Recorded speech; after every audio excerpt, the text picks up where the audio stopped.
James Carter's earliest memories were of the wide, open fields that seemed to stretch all the way to the horizon. As a boy, he would run barefoot through tall grass, the wind carrying the scent of fresh earth and wildflowers. His father used to tell him, "This land is our blood, son. It's not just dirt, it's our story." That story began with his great-grandfather, Samuel Carter, who bought 1,500 acres of farmland after gaining his freedom in the late 1800s. Samuel worked day and night, plowing with his own hands, building a small wooden farmhouse, and planting crops that fed his children and the surrounding community. Over the years, the land became more than a property. It was a living piece of history, a symbol of resilience and triumph over generations of struggle. James's parents inherited the land and refused to sell, even when developers offered millions. They believed the land's worth couldn't be measured in dollars. It was measured in roots, memories, and the sacrifices of those who came before. James grew up helping his father mend fences, plant corn, and care for the livestock. The land taught him patience, hard work, and pride in where he came from. When his parents passed, the responsibility fell entirely on James's shoulders. Standing in the middle of those acres, he felt the weight of history pressing on him, but also a deep sense of duty. This was more than ownership, it was guardianship. He promised himself he would protect it at all costs, no matter how many offers came, no matter how tempting the money might be. To him, the land wasn't just a Carter family treasure, it was a piece of the Black American story, and it would remain in his hands for as long as he lived. It was a warm summer morning when James Carter opened his mailbox and found a thick envelope stamped with official-looking seals. Inside was a letter from the local homeowners association, claiming that his 1,500 acres had been declared abandoned and sold at auction to a private developer. For a moment, James thought it had to be a mistake. He had never missed a tax payment, never received any notice of unpaid fees, and certainly never agreed to sell. But as he read further, his stomach dropped. The letter claimed the sale had already been completed and construction permits had been issued for a new luxury housing project. Panic turned to fury when James drove out to his property and saw bulldozers ripping into the soil, trees being cut down, and heavy trucks rolling in and out as if the land had never been his. He confronted the workers, but they just shrugged and told him to talk to the HOA. When he finally reached the HOA office, the president, a smug man in a tailored suit, waved a stack of papers in James's face, documents showing proof that the land had been abandoned and signed over. But James knew those signatures weren't his. The more he pressed for answers, the more dismissive the HOA became, treating him like an outsider with no voice. Whispers in town hinted that the HOA president had connections with a crooked lawyer and a developer eager to cash in. James could feel his blood boiling, but he knew yelling in their faces wouldn't fix anything. They had played a dirty game, using fake paperwork to steal what his family had spent generations building. What they didn't realize was that James wasn't about to walk away, he was about to fight back harder than they ever imagined. James knew that if he charged into battle without a plan, he'd be crushed by the HOA's lawyers and their deep pockets. So he took a different path, quiet, patient, and calculated. The day after the confrontation, he called an old friend, Marcus Hill, a seasoned property attorney with a reputation for digging deeper than anyone else. Marcus listened carefully, then promised to comb through every deed, plat map, and court record tied to James's land. Weeks passed, and James kept his cool, even as construction roared on and more foundations were poured. He avoided public arguments, never raised his voice, and let the whole believe he had accepted defeat. Behind the scenes, Marcus was uncovering a goldmine of information.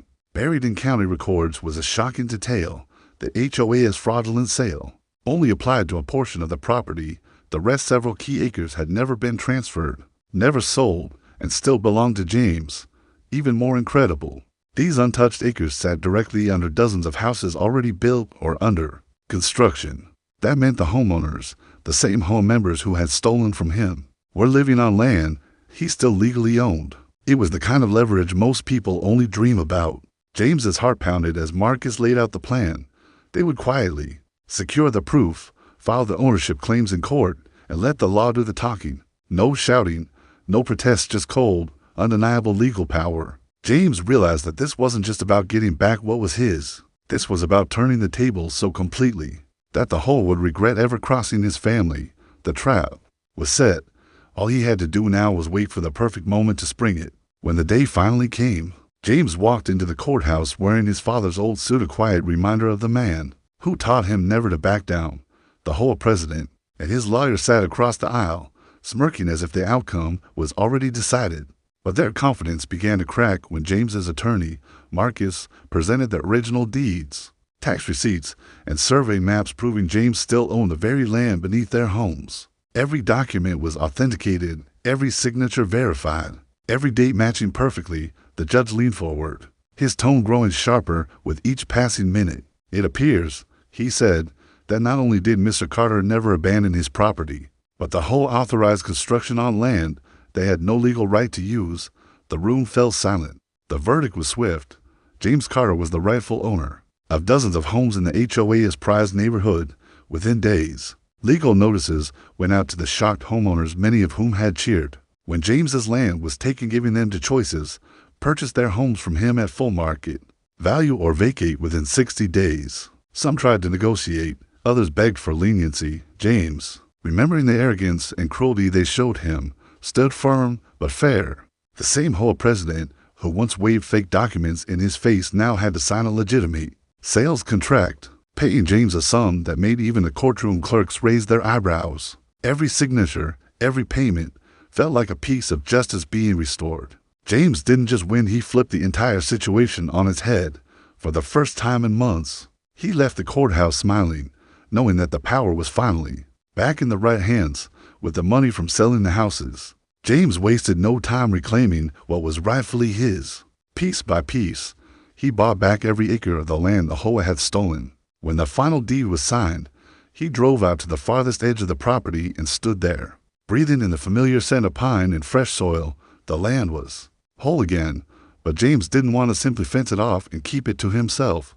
Instead, he poured part of his winnings into transforming the acreage into something that would outlive him. He created the Samuel Carter Community Park and Farm, named in honor of his great-grandfather. Open fields became public picnic spots, hiking trails wound through the woods, and a large section of fertile land was turned into a free community garden where families could grow their own food.